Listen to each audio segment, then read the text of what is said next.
በቀሉ አንቺ ሳር ውስጥ ተንተፋተፊኛ ዓለምን እየዞረን ነው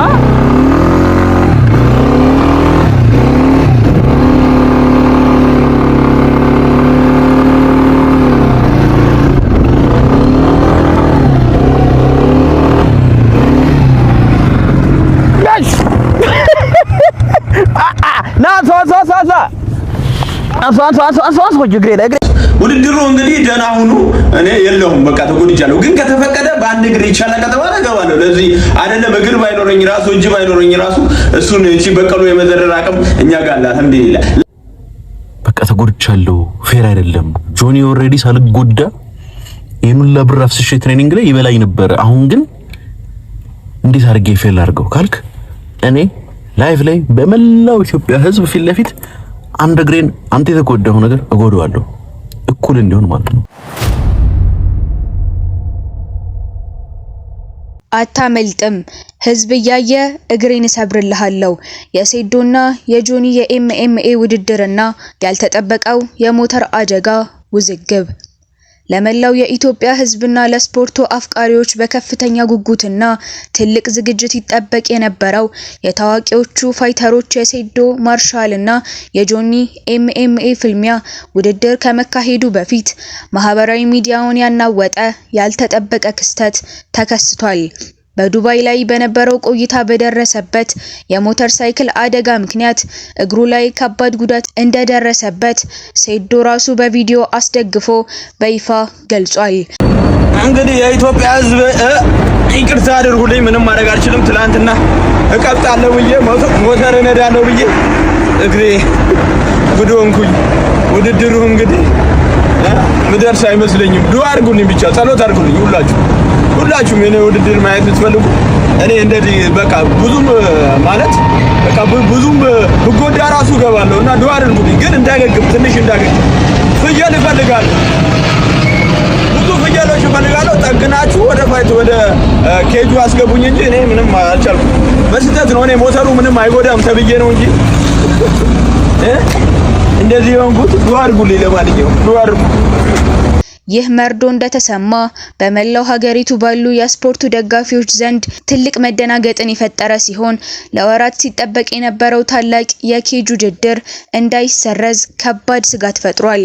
ሴዶ በአደጋው ምክንያት እግሩ ክፉኛ መጎዳቱን ሲገልጽ እንግዲህ የኢትዮጵያ ሕዝብ ይቅርታ አድርጉልኝ ምንም ማድረግ አልችልም ትላንትና እቀብጣለሁ ብዬ ሞተር እነዳለሁ ብዬ ጉድ ሆንኩኝ በማለት በጥልቅ ጸጸትና ሐዘን ውስጥ ሆኖ ተናግሯል። ውድድሩ በሚካሄድበት ቀን ሊደርስ እንደማይችልና ህዝቡ ዱዓና ጸሎት እንዲያደርግለት በይፋ ጠይቋል። እሱን ለመጠገንና ወደ ፋይት ለመመለስ ብዙ ፍየሎችና የሕክምና እርዳታ እንደሚፈልግ የገለጸው ሴዶ ሞተሩ ምንም አይጎዳም ተብሎ በስህተት ተሸውዶ ይህ አደጋ እንደደረሰበት አብራርቷል። አበሻ በኔ ህመም እናንተ በኔ በሰበር ትቀልዳላችሁ አይደል? እናንተ ምን እኮ ቢያንስ ስንት ኪሎ ግራም ይሆናል እንትኑ ሞተሩ የወደቀብኝ ማለት ነው። ይኸውላችሁ እዚህ ጋር ተቀጥቅጧል እግሬ ማለት ነው። ውድድሩ እንግዲህ ደህና ሁኑ እኔ የለሁም በቃ ተጎድቻለሁ። ግን ከተፈቀደ በአንድ እግር ይቻላል ከተባለ እገባለሁ። ለዚህ አይደለም እግር ባይኖረኝ ራሱ እጅ ባይኖረኝ ራሱ እሱን እቺ በቀሉ የመዘረር አቅም እኛ ጋር አለ እንዴ። በቪዲዮ ላይ ሴዶ እግሩ ሙሉ በሙሉ በባንዴጅ ተጠቅልሎ እና ምርኩዝ ይዞ የታየ ሲሆን ውድድሩ መቃረቡን እያወቀ ለምን እንዲህ አይነት አደገኛ ድርጊት ውስጥ ራሱን ከተተ የሚለው ጥያቄ በብዙዎች ዘንድ ትልቅ ጥርጣሬን ፈጥሮ ነበር። አድናቂዎችና ተቺዎች ይህ ክስተት ሴዶ ጆኒን ፈርቶ ከውድድሩ ለማምለጥ የፈጠረው የፍርሃት ሰበብ ሊሆን ይችላል የሚል መከራከሪያ በተለያዩ የኮሜንት መስጫዎች ላይ በሰፊው መሰንዘር ጀምረው ነበር። ሴዶ በሰዎች ጥርጣሬና ቀልድ ላይ በከፍተኛ ሁኔታ በመቆጣት ሀበሻ በኔ ህመምና በኔ ሰንበር ትቀልዳላችሁ አይደል? ይሄኮ ቢያንስ ስንት ኪሎ ግራም የሚሆን ከባድ ሞተር ነው የወደቀብኝ፣ እግሬ እዚህ ጋር ተቀጥቅጧል በማለት ጉዳቱን እውነተኛ መሆኑን አስረድቷል። ነገር ግን ፍርሃት እንዳልሆነበት ለመግለጽ ፈቃድ ከተሰጠኝና በአንድ እግር ይቻላል ከተባለ እጄ ባይኖርም እግሬ ቢሰበርም ገብቼ እጋጠማለሁ እንጂ የለም ብዬ አልቀርም በማለት ለውድድሩ ያለውን ጽኑ ቁርጠኝነት በድፍረት ተናግሯል። የሴዶን መጎዳት የሰማው ጆኒ በበኩሉ ለነገሩ እውቅና ከመስጠት ይልቅ ጉዳቱ ውድድሩን ለማስተጓጎልና ለማስተላለፍ የሚደረግ የአስመሳይነት የፍርሃት ሙከራ ሊሆን እንደሚችል በመጠርጠር ጠንከር ያለ ምላሽ ሰጥቷል። ጆኒ በሰጠው ድፍረት የተሞላበት ምላሽ በፍጹም ከኬጅ ውስጥ መግባትህ አይቀርም፣ በጉዳት ምክንያት ከውድድሩ ለማምለጥ ብታስብም የትም ልታመልጥ አትችልም፣ ፍልሚያው በተባለው ጊዜ መካሄዱ አይቀሬ ነው በማለት ነገሩን ፈጽሞ ውድቅ አድርጎታል። የጆኒ ቁርጠኝነትና የፍልሚያ ጉጉት እጅግ ካለው ከፍታ የተነሳ ያልተጠበቀ ዛቻ ሰንዝሯል። ጆኒ ሲናገር እግሬ ተጎድቷል ካልክ እኔ ላይቭ ላይ በመላው የኢትዮጵያ ሕዝብ ፊት ለፊት እግሬን ሰብሬ እኩል ሆነን እንጋጠማለን እንጂ ውድድሩ በፍጹም አይሰረዝም በማለት ለፍልሚያው ያለውን ከባድ ዝግጅትና ፍላጎት ገልጿል። ይህ የጆኒ አቋም በሁለቱ መካከል ያለውን ውጥረት ወደ ሌላ ከፍ ያለ ደረጃ አሸጋግሮታል። ሁለት ነገር አይ ቲንክ ለፋይቱ ዓለም አዲስ ነው መሰለኝ።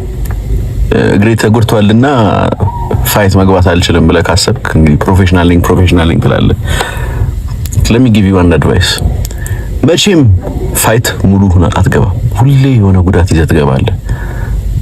every single fighter ለዚህ ኮንትራክት ስትፈርም ለዚህ ህይወት ሳይን አፕ ስታደርግ ፐርፌክት ሆኜ እገባለሁ ከጁዝ ብለህ አይደለም የገባው። በቃ እኔ ፋይት ላደርግ ነው የገባሁት እንጂ ምንም አይነት ጉዳት ቢደርስብኝ ይሄን ነገር አላቋርጥም ብለሃል። ግን coming to my second point በቃ ተጎድቻለሁ፣ ፌር አይደለም።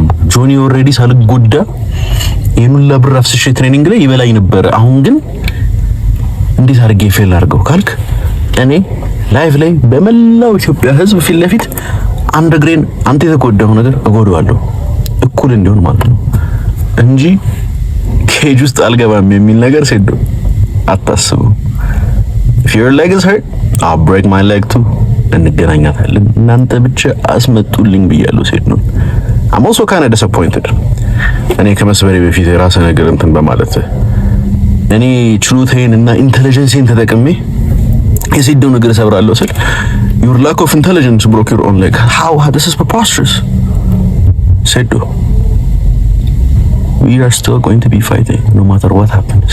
ምድር ትገለበጣለች እንጂ እኔና እንደዛ ኬጅ ውስጥ አንገናኝ አንቀር።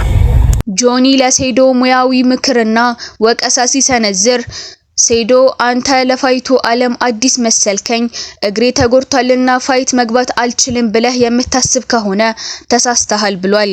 በኤምኤምኤ ዓለም ውስጥ ያለ እያንዳንዱ ፕሮፌሽናል ፋይተር ለዚህ ህይወት ኮንትራክት ሲፈራረም ፐርፌክት ወይም ፍጹም ጤነኛ ሆኖ እንደማይገባና ሁልጊዜም የሆነ ጉዳት ይዞ ኬጁ ውስጥ እንደሚገባ ያስረዳል። ስለዚህ ምንም አይነት አደጋ ቢደርስም ስራህን አለማቋረጥ የስፖርቱ መለያ መሆኑን አጽንኦት ሰጥቷል። ጆኒ ለፍልሚያው ማሸነፍ ብቻ ሳይሆን የሴዶን እግር በችሎታው ለመስበር ያለውን እቅድ በኩራት ተናግሯል። እሱ ሲገልጽ እኔ ችሎታዬን እና ኢንተለጀንሴን ወይም ብልሃቴን ተጠቅሜ እግሩን ሰብረዋለሁ። ይህ ጭካኔ ሳይሆን ለሱ የህይወት ኤክስፒሪየንስ ወይም ተሞክሮ ነው ይላል።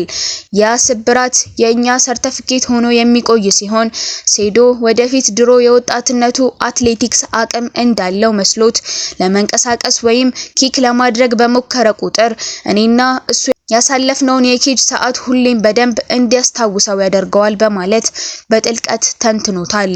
በቪዲዮው ላይ የቀረበው ሌላው ከባድ አስተያየት ይህ ውድድር አሁን ላይ ከሁለቱ ስፖርተኞች ቁጥጥር ውጪ መሆኑን የሚያሳይ ነው። አስተያየት ሰጪው ሲናገር ይህ ጉዳይ ከናንተ እጅ ወጥቶ በህዝብና በመንግስት እጅ ላይ የወደቀ ትልቅ ሀገራዊ ክስተት ነው። ስለዚህ እግሬ ተቆረጠ፣ አበጠ፣ ሞትኩኝ በማለት ማምለጥ አይቻልም ይላል። ብትሞቱ እንኳን ሬሳችሁ ኬጅ ውስጥ ገብቶ ይደባደባል እንጂ ውድድሩ አይቀርም በማለት ለፊልሚያው የተሰጠውን ከፍተኛ ማህበራዊ ትኩረት ገልጿል። ብዙ ሰዎች የፋይትን ዓለም በሚገባ ስለማይረዱት አንድ ሰው 5 ደቂቃ ወይም 10 ደቂቃ ቆየ በሚለው ላይ ብቻ እንደሚያተኩሩ ጆኒ ይተቻል። ዋናው ቁም ነገር ኬጅ ውስጥ ሲገባ ያ ቦታ የጆኒ ግዛት መሆኑ ነው። ሴዶ ወደሱ ግዛት ውስጥ እንደ እንግዳ ሆኖ እንደሚገባና በዚህም የማይረሳውን ትምህርት እንደሚቀስም በራሱ ላይ ያለውን ሙሉ በራስ መተማመን በተደጋጋሚ ገልጿል። ውድድሩ በሁሉም ታዋቂ ግለሰቦች መካከል ከነበረው የስም ማጥፋት ጦርነት ተነስቶ አሁን ላይ የሴዶ መጎዳትና የጆኒ ፍጹም ቁርጠኝነት ተደምሮበት መላው ሀገር በከፍተኛ ጉጉት የሚጠብቀው ታላቅ ክስተት ለመሆን በቅቷል። ስፖርተኞች ከሰዎች ጩኸትና ከማህበራዊ ሚዲያ ግፊት ወጥተው በኬጅ ውስጥ እውነተኛ ስነ ምግባር የታጀበ ፕሮፌሽናል ፍልሚያ ማሳየት እንዳለባቸው ባለሙያዎች ይመክራሉ። በቀሉ አለውልሽ ንጉሱ እዚህ ጋር አየሽው። አንቺ በቀሉ ዝም ብለሽ ሳሩ ውስጥ እንደ እንቁራሪት እንተፋተፊያለሽ። ንጉሱ ያለው እዚህ ጋር ነው። እዩ ኪንግ ሺር የሴዶ የሞተር አደጋና የጆኒ እግሬን ሰብሬን ቢሆን እጋጠማለሁ ማለት የዚህን የኤምኤምኤ ውድድር ድምቀትና ውጥረት በእጥፍ እንዲጨምር አድርጎታል። ውድድሩ በቅርቡ በኬጅ ውስጥ የሚካሄድ ሲሆን ሁለቱም ተፋላሚዎች የሚያደርጉትን ፉክክር ለማየት ህዝቡ በከፍተኛ መነቃቃት እየጠበቀ ይገኛል። ለመሆኑ እናንተ በዚህ ባልተጠበቀ አደጋና በጆኒ ከባድ ዛቻ ላይ ምን አይነት አስተያየት አላችሁ? ሴዶ በአንድ እግሩ ገብቶ ጆኒን የመዘረር አቅም ይኖረዋል ወይስ የጆኒ እግር የመስበር እቅድ ይሳካል? ያላችሁን ማንኛውንም የስፖርት ግምት ኮሜንት ላይ አስፍሩልን። ቪዲዮውን ላይክ እና ሼር በማድረግ ለሌሎች የኤምኤምኤ አፍቃሪያን አጋሩ። ለቻናላችን አዲስ ከሆናችሁ ሰብስክራይብ ማድረጋችሁን አትርሱ። ስላዳመጣችሁኝ አመሰግናለሁ።